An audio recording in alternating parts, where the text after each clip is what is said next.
So when you eat carbohydrates and it hits your stomach or your puku, which is about here, our body starts changing the carbohydrates into glucose, because glucose is the food that our body eats.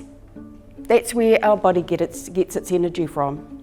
So once our body breaks down that carbohydrates, turns it into glucose, and it gets released into our blood, our pancreas,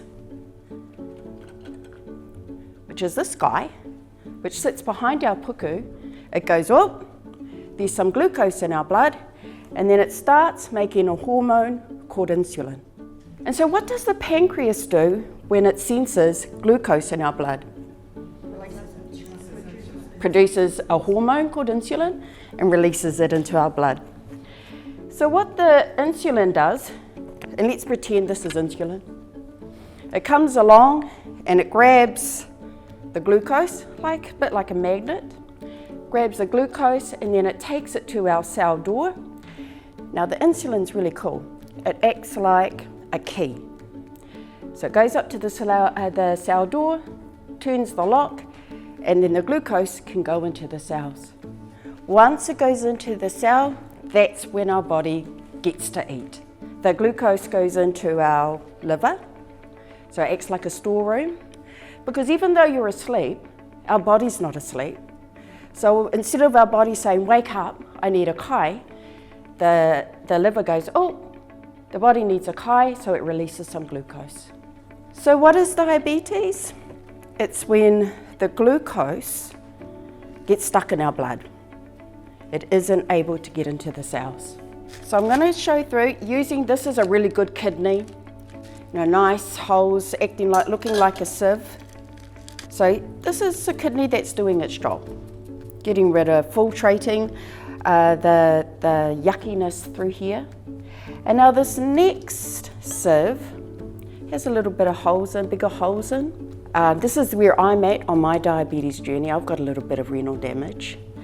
And when I put this mixture through, you'll see now can you see the brown bits coming through too? So now the kidney's not really working as it's supposed to.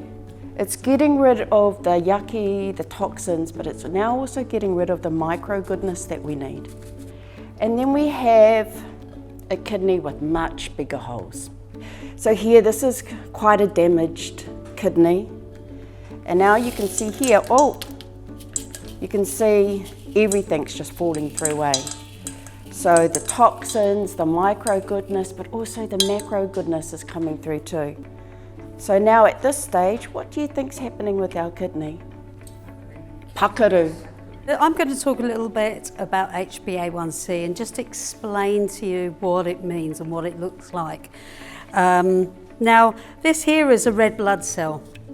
Our bodies make red blood cells constantly, and they live for about 2 to 3 months. And the outside of a red blood cell is sticky. So when you have glucose floating around in the bloodstream, it gets stuck to the outside of the red blood cell, like that. So because our cells are constantly turning over and they last for about 2 to 3 months, when you get a blood test taken for HbA1c, what they're looking at is how much glucose is stuck to the outside of the red blood cell. And if you've got a lot of red blood cells that have got a lot of glucose like this one has, then your HbA1c is higher. But if you have a lot of red blood cells that look like this one, then your HbA1c is lower.